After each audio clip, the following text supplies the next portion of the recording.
You're listening to a Frequency Podcast Network production. The Brock and Dalby Podcast. This is the Brock and Dalby Podcast.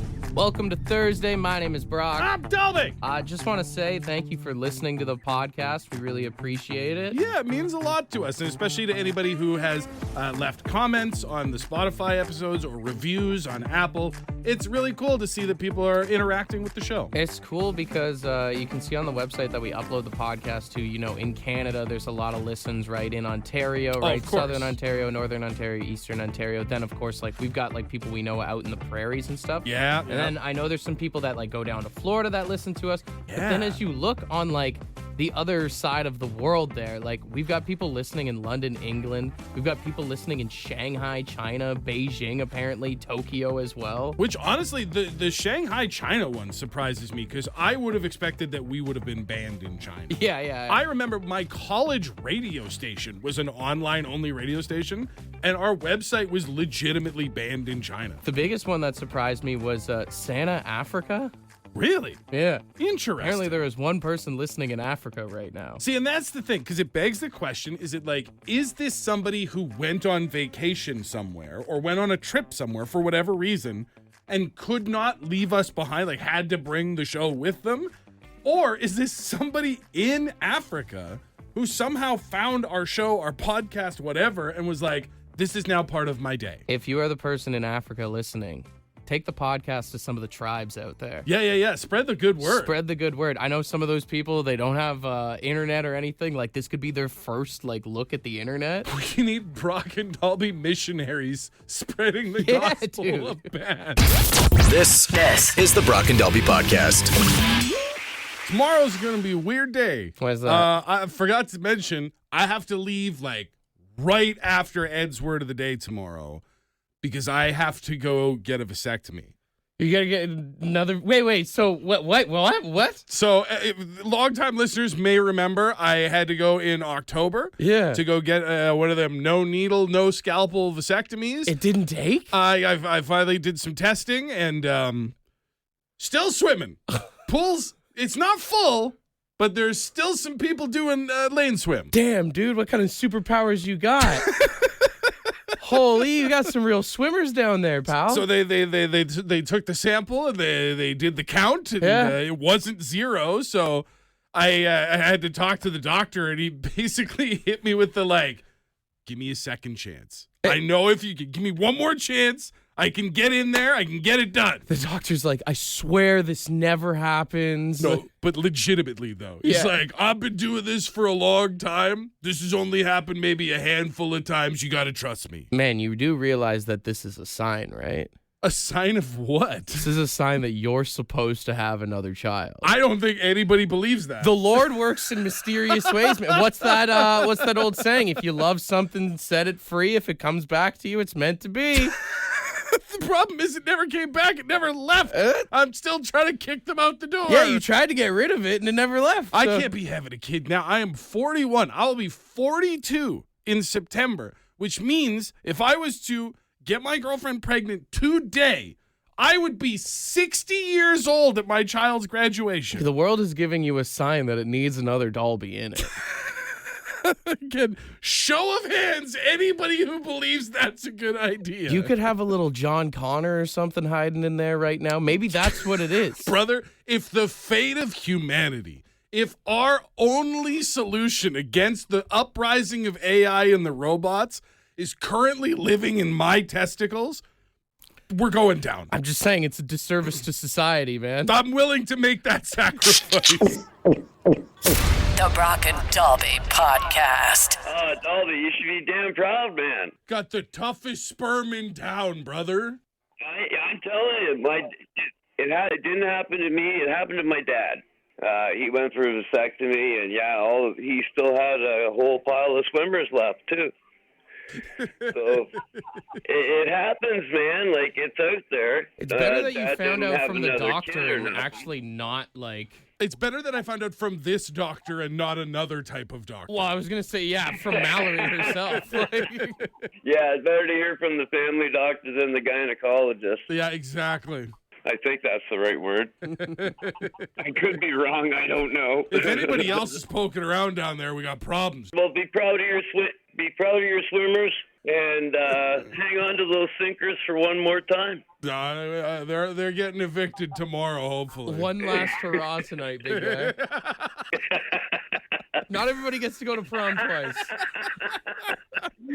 Oh, round the world squirt for Dalby. Oh. Right on, guys. We've also got friend of the show, Sparky, on the phone. Sparky, you had a story about your cousin, if you don't mind sharing here? Well, the whole story is at one point, now he's got a total of 5 children. At one point, he had 4 kids under 4. And then they decided to get the vasectomy. So he went and got it. But he never tested himself after. Oh, no. And then 9 years later, yes, they had another little boy. So when he told me she was pregnant, I asked him the first question was, is it yours?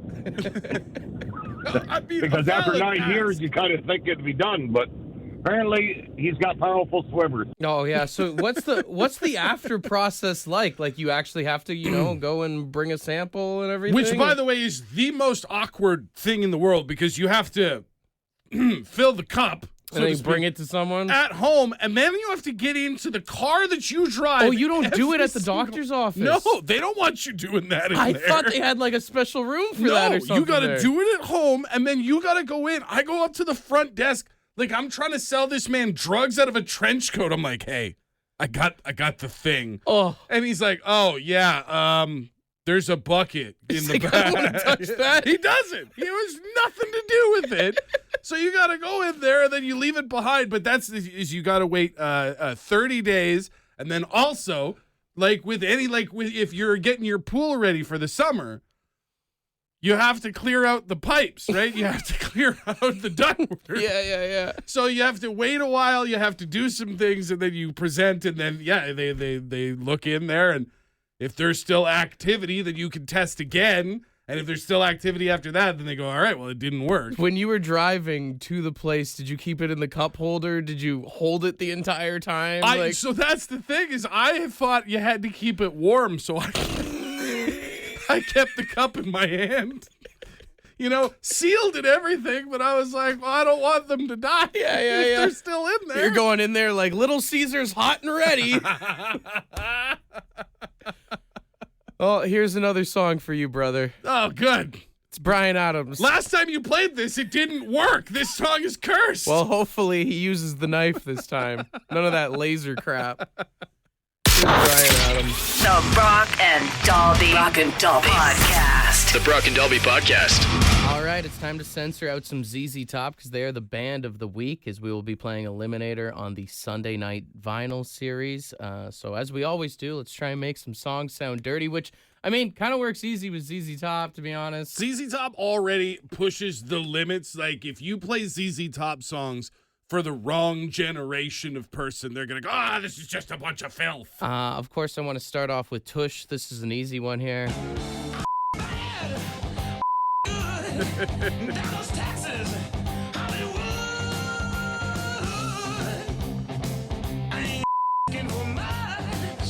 Hollywood's not the only wood he's playing with. Yeah.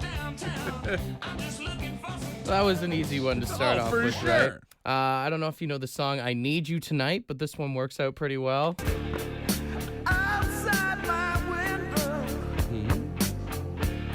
it's lonely and cold.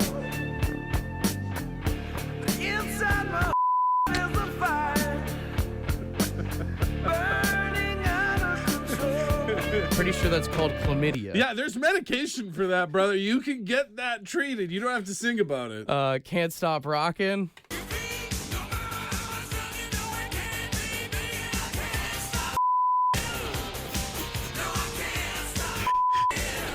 Ironically, there's also a treatment for that. It was the late 70s. Everyone was a free spirit back then. Throw your keys in the bowl and have a good time. And finally, an underrated track, I think, is Dust My Broom by ZZ Top. And I made this song even better, honestly, I think.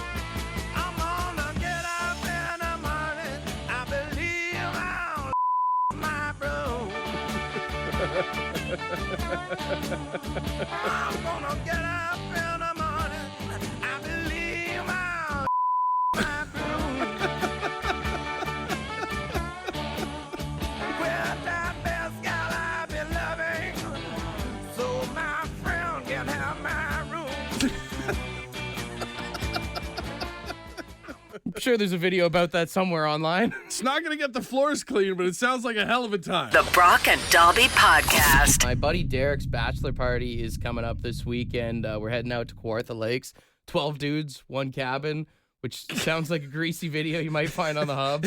You have to turn the safe search off to get that one. It's going to be a good time, man. We're all going to be hanging out. I will say there will be no stripper. No? No, we did ask my buddy if he wanted a dancer at the party, and this is his actual text. He said, "Nah, I think it's weird, a bunch of dudes surrounding vulnerable girls." Which does have a good point when you put it like that. That is the most wholesome answer I've ever seen. Derek, round of applause for just being a good dude. We respect his wishes, so me and the boys have been trying to think of some activities or fun games. Like, a few guys are bringing their fishing rods, Cards Against Humanity. I've got cornhole, all that stuff. Oh, perfect. Yeah, I mean, cornhole is a big drinking game these days. Some poker, got beer pong cups, all that. But I was trying to think of, like, little games or things that we could do at the bachelor party. Okay. One thing I was thinking, like, if you've ever seen It's Always Sunny in Philadelphia, Right. they do the Wade Boggs challenge, where if you've never heard before, I was gonna say, remind me. Wade Boggs, the former baseball player, allegedly drank, I think it's like 73 beers on a cross-country flight. Did a chartered flight, right, with the team? So what they do in the show is they all wear white T-shirts on a plane, and they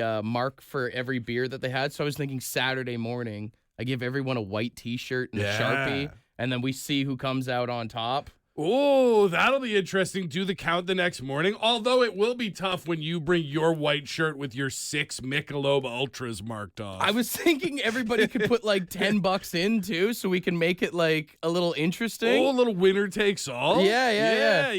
I mean, anytime you put money on the line, people are going to go to that next level. Make the hangover just worth it a little bit more. That's well, and then whoever wins has to buy eggs for everybody else. Yeah. Breakfast sandwiches on the loose. This is the Brock and Dalby Podcast. Herb, what's your suggestion? Yeah, it's Battleship for adults. It's basically a bigger board with shot glasses. Yeah, it's not an aircraft carrier anymore. It's a tequila carrier. Yeah. That is a great idea, actually. Yeah, you can look it up online, man. It's you can get like board games or whatever. You can make your own. Instead of "you sunk my ship, you sunk my liver." Yeah. You sunk my sobriety. Yeah, no, it's an awesome game. Man, you could probably do that with like most board games, thinking about it now. Oh, for sure. Oh, yeah, for sure. I mean, even something as basic as Monopoly, right? When you pass go, you don't collect $200. You chug 2 beers. Go to jail just to hang out and get sober. You have to waterfall the whole time you're in jail? That's a smoke break, guys. That's a smoke break. I love it. Thanks for the suggestion, brother. Yeah, man, no problem. Have a good one, guys.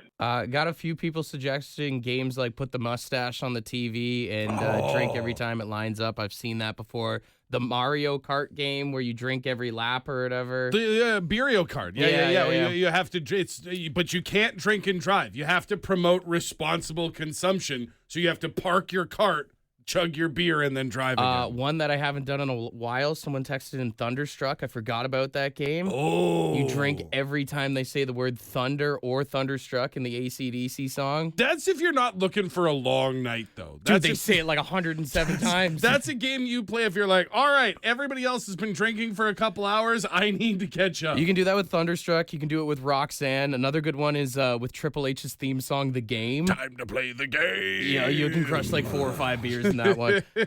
We've got friend of the show, Kyle, on the phone. Kyle, what's a drinking game I could play this weekend, man? Me and my buddies, it's been a while since we've all got together, but we used to play a game where we called it SWAT. And so the whole premise is everyone's got their drink in their hand all night. And if you get your beer swatted out of your hand, then you have to chug it or chug another beer. Oh. But if it's empty, the person who swatted it has to chug their beer. Oh, So you just have guys So you just have guys walking around all night, like clenching onto their beer cans, like half crushed, so it doesn't get swatted out. So it's almost Or like there's, bag tag, but with beers. Yeah, pretty much, yeah. Honestly, if you knocked a full beer out of my hand and onto the floor, I think it might hurt more than if I got bagged. I know, that's what I mean, it's insane. There's a lot of wasted beer in the process. Yeah, you'll see guys like sitting in the corner like Gollum, like just like grasping their beer. My precious. Holding a bottle of Carling and snarling at people. Ah! Yeah. No, the Carling can get spilled. That one's okay, guys. The Brock and Dalby Podcast. Oscar Mayer Wiener is doing what they are calling the Wienie 500. They are going to have 6 Wienermobiles race against each other on the track tomorrow. Yeah. That's okay. You say Wienie 500, I immediately assume it's going to be like an eating contest of some sort. You're telling me that not only does Oscar Mayer have a 6 Wienermobile fleet of wieners, but they're going to race them. Yeah. They're going to have them do 2 laps around the track. They're going to have 6 weenies out there, apparently representing all the different types of hot dogs they have in the States, like the New York dog. Okay. They've got the slaw dog out there, the Seattle dog, the chili dog, the Serrano dog. I've never heard of that one before. But yeah, they're all going to race to find out which is the best wiener. Did you say one of them is the chili dog? Yeah. So is John Mellencamp driving that one? Oh, man. No one represents a chili dog like John Mellencamp. I just can't wait. I hope they do the gentlemen, start your wieners. It's the first time any wiener has wanted to finish first in the history of the world. The Brock and Dalby Podcast.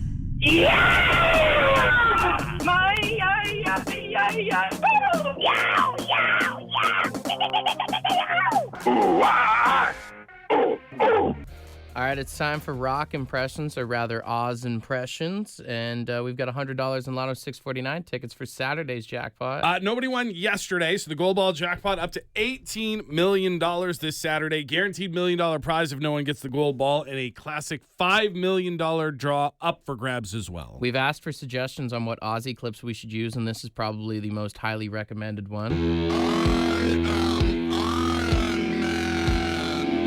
Now, we want the I Am Iron Man, and you better not half-ass that, but we also want the guitar, the shout out to the person who just texted in to 762-555 saying that they tried to do the I Am Iron Man while gargling water and almost drowned. That is the level of dedication we expect from the rest of you. Although we will not be held accountable if you do die. Well, no, obviously, we have no liability for you drowning yourself at home, but I like the effort. If you are not one of our 3 Ironmans, you are a judge, so 762-555, let us know who does the best Iron Man this morning. We will start on line 1. Hey, good morning. Who's this? Care Bear. Care Bear. All right, this is what we need from you.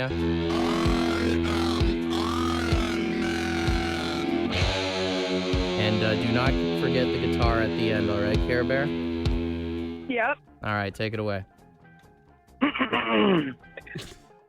I am Iron Man.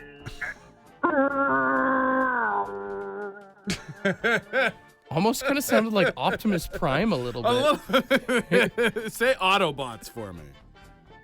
Autobot. Well, no, you didn't do it in the voice. You've the moment is gone. There we go. All right. All right, Care Bear, stay on hold. Good effort. Solid effort to start it off. We'll go to line 2. Hey, good morning. Who's this? It's Mike. Mike, all right. This is what we need from you. And, of course, the guitar afterwards. You think you can do that for us, Mike? I'll give it a shot. All right, let's hear it. I am Iron Man. So that's what it would sound like if Sloth from the Goonies did karaoke. Hey, you guys! Be honest with me, Mike. Were you shaking your throat when you were saying it? Is that what you were doing? I threw a little bit of saliva in the back and gave her a go, boy. Respect that. Extra spit. We appreciate it. All right, Mike, stay on hold. All right, buddy? Yeah. All right, that's Mike on line 2. Let's go to line 3 here. Hey, good morning. Who's this? Morning, it's Tim. Tim, all right, you're in the sweet spot here. What do you think of your competition this morning? Not Not bad, not bad. All right, this is what we need from you. And of course, the guitar after. Tim, let's see if you can one up the competition here this morning. Alrighty.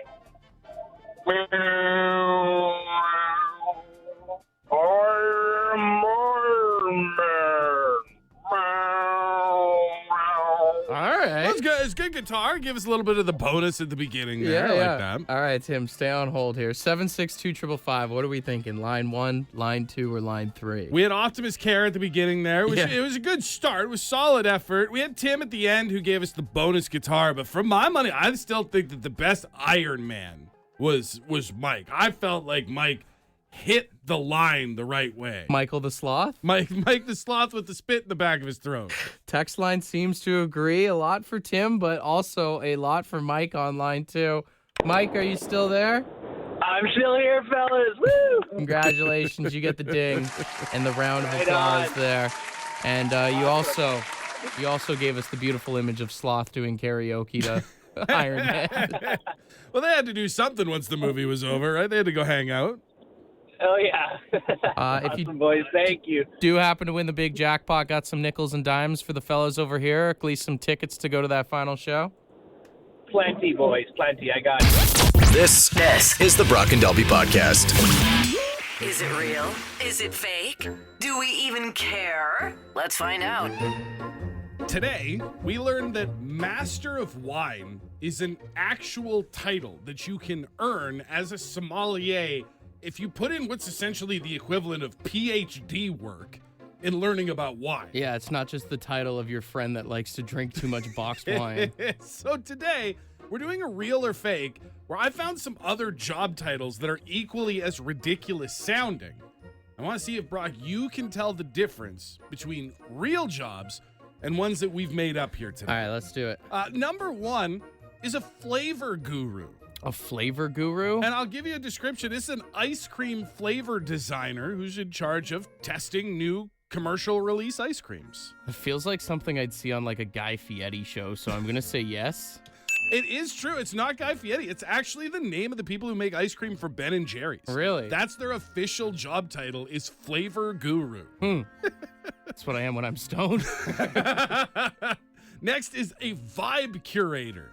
Someone who crafts the emotional tone of physical and virtual spaces using music, lighting, and scent to align with a company's brand energy. Oh, I really don't want this to be real, but just in the world we're living in right now, a vibe curator's got to be real, right?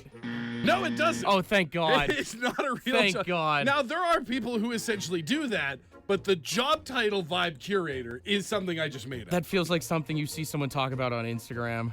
Number 3, a chief meme archivist. And this is a person who works in a marketing department who would catalog viral digital culture to prevent millennial disengagement.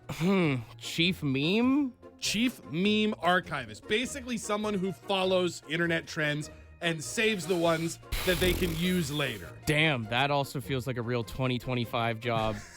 I'm going to say that one's fake, though.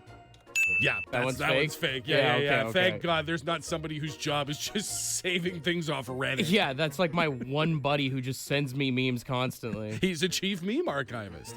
Number 4, you're doing good. You're 2-1 here. A chicken sexer. A chicken sexer? Yeah, it's somebody who would work at either a poultry farm or something similar, who would determine the gender of baby chicks. I thought that was going in another direction. I was going to say, I know there's a lot of controversies with what goes on in these chicken factories, but please be fake? Oh, no, that's real. Chicken sexer? Chicken sexer is the official title of a person who determines the gender of baby chicks after hatching. It is a high-demand skill in the poultry industry. In the year that is 2025, that seems unacceptable, in my opinion. You'd think that somewhere we would have changed the wording, but no, it is still, in fact, a chicken sexer. That puts you back to 500. At number 5, a chief listening officer. Someone who monitors social media and online chatter to find out what the public thinks about their specific brand. That feels totally real. I mean, brands are always so worried what people are talking about. So yeah, real. That is a real job. You are the chief listening officer. You are listening to the pulse of the internet. What a terrible job. You have to comb through the comments. Yeah, basically. You have to like Google your company and see what people are saying. That guy must have the ultimate therapy benefits package.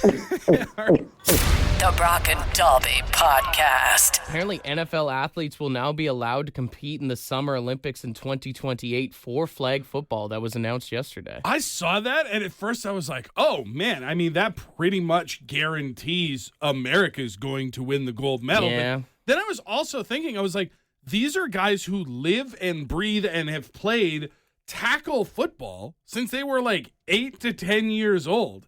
They're going to take so many penalties out there, dummying some poor guy from the UK when they should have just gone for the flag. I also don't think it's fair. I forget the guy's name. He's like the quarterback for the American flag football team right now. And he's like, this is something I've been doing for years. And now I'm probably going to get not a starting position because of Patrick Mahomes or someone's going to be in there. Damn, I didn't even think about that. Yeah, he's very unlikely to start over a professional NFL quarterback. It's like ball hockey. Like, there are professional ball hockey players out there, and all these people take it very seriously. But then on the other end of it, you got to imagine it's like there's going to be like some plumber from Australia lining up against like Justin Jefferson. Yeah. The thing is, though, is that from a viewership standpoint, it's going to get more views. You're going to draw so many more people if you can say we have NFL caliber players over the American Flag Football League MVP. Like, hey, good for you. That's amazing. I couldn't do it.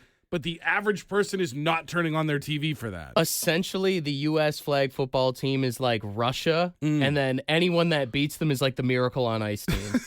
That's what it is. Do we know if the CFL will be sending CFL players, or is that still undecided? I mean, I'm pretty sure most of them probably are flag football players anyway. This is the Brock and Dalby Podcast.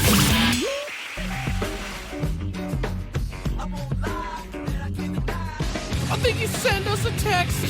762-555. Send a text right now. Send a text right now. Send a text right now. Send a text. You should send us a text. Anything that you want. 762-555. 762-555. 762-555. Send a text. Let's get Textus Thursday going here. First question in. Says, why do you guys always say yeah? Because we don't know what else to say. I actually got called out about this on vacation when we were in Mexico. Really? Because it's a total filler thing for me. And I'm just, yeah. Yeah, well, that's just it. You're having a conversation with somebody, they say something. You know that this is a moment where you're supposed to interject, but you don't really have anything to say, and you go, yeah. I don't know if this is true or not, but a lot of the Americans were trying to say that it's a Canadian thing. Really? So I don't know if that's actually true or not. I feel like, and my only real experience is watching American TV and movies, but I feel like I've seen many a character go, yeah. I feel like it's just something you do, and you're just like, oh, yeah. It's a filler thing. We all have our crutches. We're also guilty of, like, if you were to somehow go back through our entire archive and count the number of times I've said, fair enough, 100%, things like that, it would be astronomical numbers. Buddy, if you did a drinking game on how many times I say like in the run of a week, I know that drives people crazy. Like, you'd get hammered. Another one here says, what is a word or phrase that you find absolutely cringy?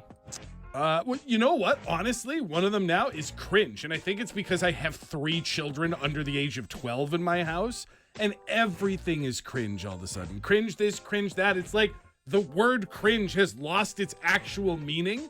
And then somewhere along the way, the youth of today, God, I sound old right now. Yeah, you do. God, I'm going for it, though. The youth of today decided that cringe was something to go for, to try and attain. And so now cringe is just cringy to me. That's your old man yells at cloud moment right there. A little bit. Someone just texted in, if a lava lamp made a noise, what would it sound like? Boom. Yeah, that's probably it.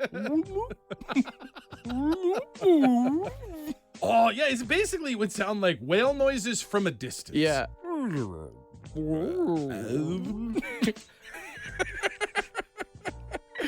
Oh, I'm going to be thinking about that all day. That's one of those ones that rests in the back of your mind and comes up when you're not thinking about anything else. Someone said, what do you guys usually have for breakfast? I don't think either of us eat before we come in. I don't eat. If I'm somehow out of the house well ahead of schedule, I maybe pick up a breakfast sandwich. But what I've been doing lately is I've gotten onto the Boost shakes because I like a good protein shake or like a smoothie in the morning. But I cannot fire up a blender at 4:30 in the morning with the kids asleep. Yeah. So I just buy those little like high protein Boost shakes and keep them in the fridge. My grandma drinks those every morning too. Well, we're not that far apart anymore, you know? All right, final one here says, my wife wants to go golfing this weekend, but it's like the only thing I get to do by myself. How do I get out of this? Am I a dick? I mean, you're not a dick because I get it. It's your free time. But then at the same time, I mean, take her once. Yeah. She's going to get so frustrated and she'll never want to go again, probably. You're saying annoy her into not wanting to do it again. If you take her golfing and she's never gone golfing before, she's not going to find it fun. And if she does find it fun, then hey, maybe that's the thing you make as a couple. But I mean, if you're really leaning on the side of like, hey, I don't want to do this with my spouse, just take her golfing. It frustrates anyone. I don't know, man. I feel like if you really don't want to go golfing with your wife that bad, it seems like the thing you want to get out of is the marriage. Just go golfing with your wife and enjoy some quality time together. Enjoy some quality time or watch her get pissed off and she'll never want to go again. If nothing else, it's somebody else to tell you, yeah, your ball went in over by that tree over there. That's the worst part is like, what if you take her golfing and she ends up being better than you? Well, then you try and get her off to the LPGA, brother. Looks like you need to find a new hobby. This is the Brock and Dalby Podcast. Ed's word of the day. Let's see what he's got. Good morning. Yeah, today's word is trumpery. Yep, trumpery. Trumpery. Trumpery. All right, and it's worthless nonsense or junk. Oh, how ironic is that? Anyways, that just about does her. Have a great one. Cheers. Something you can say to your kids if you go in their room and you clean up all this trumpery. Clean up all this. Well, I also saw one that says that it's showy but worthless. So, like, when your buddy shows up with his super kitted out Honda Civic, you can just dismiss it. There's nothing but trumpery. That's a bunch of trumpery This right is there. worthless. What are you doing with all this trumpery? Yeah, well, you know what they say. One man's trumpery is another man's treasure, although one country's trumpery is another country's nightmare. One country's trumpery is another country's tariff, I believe, is what we've learned recently. Trumpery, trumpery, trumpery. Use it wherever you can, all right? Want to be a part of the podcast? Leave a message on the Bad Line. The Bad Line is the answering machine for the Brock and Dalby Show. To get the number, text the word BAD to 762-555. Thanks for listening to the Brock and Dalby Podcast.